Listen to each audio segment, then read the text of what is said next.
Jésus qui appelle Pierre, André, Jacques, Jean. Vous me voyez venir avec mes gros sabots, je vais vous parler de vocation. Mais aujourd'hui, je ne vais pas vous parler de vocation au sacerdoce ou à la vie religieuse, même si je vous invite, pour ceux qui n'ont pas encore choisi leur état de vie, à vous poser la question. Mais je vais vous parler surtout d'une vocation qui est la plus répandue, en tout cas en nombre, qui est la vocation au mariage.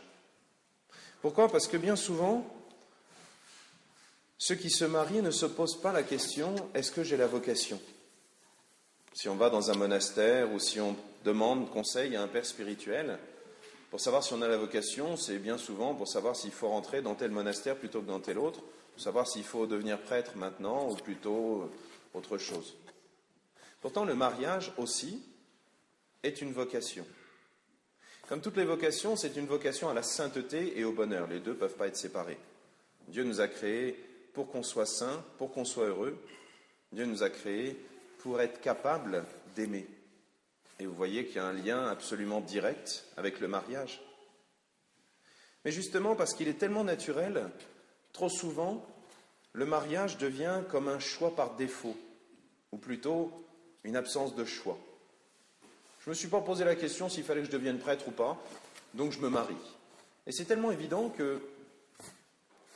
Alors je ne dis pas ça comme reproche à ceux qui sont déjà mariés, au contraire, je le dis comme une invitation à ceux qui ne sont pas encore mariés ou qui n'ont pas encore trouvé leur vocation, mais aussi pour ceux qui sont déjà mariés, de découvrir l'appel que Dieu a placé dans leur cœur, auquel ils ont déjà répondu, mais cet appel est toujours là. Cet appel, c'est toujours un appel à la sainteté. Nous avons une chance incroyable. Nous sommes en Normandie et en Normandie, nous avons un très bel exemple de famille chrétienne. Nous avons la famille Martin. Vous les connaissez peut-être. Louis et Zélie Martin, qui ont eu plusieurs enfants, 5 filles en particulier, qui sont devenues toutes religieuses. Il y en a une que vous connaissez bien, c'est la petite Thérèse, qui était religieuse au Carmel de Lisieux.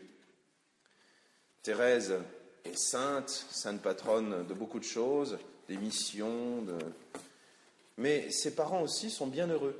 Les bienheureux Louis et Zélie Martin. Et chose unique, presque unique, il y en a 2 en réalité, dans l'histoire de l'Église, ils sont déclarés saints en tant qu'époux. C'est pas chacun de son côté réussi tant bien que mal, malgré son époux ou son épouse qui lui tape un petit peu sur le système à devenir saint. Non, ils sont devenus saints ensemble. Et on en voit les fruits. Une autre de leurs filles a actuellement commencé un procès de béatification et de canonisation. Une des autres sœurs Martin, peut-être qu'un jour on aura 2 saintes Martin. Donc il va falloir bien préciser à chaque fois. Déjà que les saintes Thérèse, on en a beaucoup, alors vous imaginez, pour les homélies, ça va être simple, ça fait rien. Qu'est-ce qu'ils ont eu de spécial, ces Louis et Zélie Martin ? Ils n'ont pas fait de grands miracles, ils ne sont pas allés soigner les pauvres à Calcutta, ils n'ont pas retourné les foules et converti des centaines de milliers de personnes, ils n'ont même pas eu d'apparition sur la route de Damas, les faisant tomber de cheval. Ils n'ont rien fait qui semble exceptionnel, ils ont simplement vécu leur mariage en essayant de s'aimer malgré les épreuves, et ils en ont connu.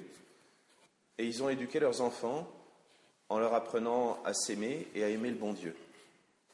Oui, la sainteté la plus belle, si on regarde le modèle de la Vierge Marie, c'est une sainteté qui ne fait pas de vagues, qui ne fait pas de bruit. La Sainte Vierge, c'est un petit peu particulier. Comme elle avait beaucoup de qualités, on voyait un ensemble qui était tellement beau qu'on se disait, c'est normal. Et finalement, on ne se rendait pas compte, ou les gens qui étaient autour d'elle, dans le petit village de Nazareth, ne se rendaient pas compte qu'ils étaient à côté d'une des plus grandes saintes qu'on pouvait imaginer. D'ailleurs, c'est le cas de beaucoup de saints aujourd'hui. Je suis certain que lorsqu'on arrivera au paradis et qu'on verra les plus grands saints que le bon Dieu a connus, lui, si ça se trouve, c'était des voisins, des voisines, des personnes qui, avec une douceur, une discrétion, sans borne, aimaient le bon Dieu et étaient des instruments de paix, de charité entre les hommes. et avec Dieu, évidemment. Aujourd'hui, c'est ce que cet évangile nous invite à faire. C'est-à-dire, Dieu nous appelle à laisser derrière nous les filets, les sécurités. Et la plupart de ceux qui sont ici mariés savent bien que lorsqu'on se marie, on fait un grand saut dans le vide. On arrive à laisser derrière soi sa famille, quelques sécurités, quelques chemins tracés pour épouser l'autre. Et puis, on devient aussi pêcheur d'hommes. Vous allez me dire, dans le mariage, on ne pêche pas beaucoup. On pêche simplement ses propres enfants qu'on essaye de ramener au bon Dieu. Ben, c'est déjà ça, la première sainteté. Être capable de la transmettre à ceux qui nous sont proches. Aller convertir nos ennemis qui cherchent à nous égorger, ou les ennemis de Dieu, ou en tout cas les ennemis de l'intelligence qui cherchent à massacrer tout le monde. Ça sera possible après. Mais d'abord, il faut essayer avec ceux qui nous sont proches. Il faut être capable d'essayer de leur transmettre l'amour du bon Dieu. Et pour ça, le mariage, comme la vie des apôtres avec le Christ, demande cette intimité avec le Christ et cette charité chrétienne. Ça ne vous semble pas bizarre que le bon Dieu ait choisi des frères pour être ses apôtres? On pourrait parler de favoritisme. Pourquoi est-ce qu'il a choisi Pierre et André? Pourquoi est-ce qu'il a choisi Jacques et Jean? Peut-être qu'il y avait des tas d'autres familles qui étaient très bien. Mais justement, ces liens de charité fraternelle sont tellement importants que Dieu a voulu les placer à la base de son Église naissante. Alors vous allez me dire, c'est joli tout ça, mais dans la deuxième lecture qu'on a entendue, Saint Paul nous disait, le temps est limité, attention, que ceux qui ont une femme soient comme s'ils n'avaient pas de femme. C'est pas gentil ça. Et pourtant, nous devons non seulement grandir en sainteté pour aujourd'hui, mais grandir en sainteté pour la vie éternelle. Parce que la sainteté, c'est quoi? C'est jamais qu'un entraînement à la sainteté de la communion des saints. Vous savez ce qu'on dit dans le « Je crois en Dieu ». Je crois à la communion des saints. Nous croyons qu'un jour, au paradis, nous serons comme tous les saints du ciel le sont déjà, en communion parfaite avec Dieu et en communion les uns avec les autres. Le mariage est cet entraînement où nous commençons à essayer d'entrer en communion avec une personne, puis avec sa famille, puis avec sa propre famille, ses enfants, ses petits-enfants, les belles-filles, les gendres, etc., etc. Et cette communion que nous essayons de vivre avec une et plusieurs personnes, nous la vivrons totalement dans l'éternité.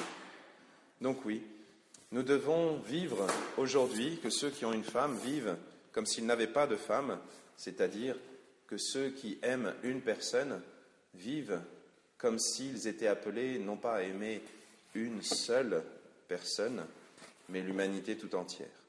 Attention, je ne fais pas l'apologie de l'adultère, vous me comprenez bien, mais ceux qui sont mariés le savent, l'amour qu'on a pour une personne, si c'est un amour vrai, au lieu de replier sur soi-même, ouvre à l'amour des autres. Le moyen le plus immédiat, c'est l'amour des enfants, qui est comme la conséquence de l'amour, qui est la conséquence de l'amour qu'on peut avoir pour son conjoint. Alors oui, demandons à Dieu de savoir vivre aujourd'hui notre vocation, de savoir commencer la sainteté, puisque c'est notre vocation à tous et que c'est dans cette sainteté que nous passerons l'éternité.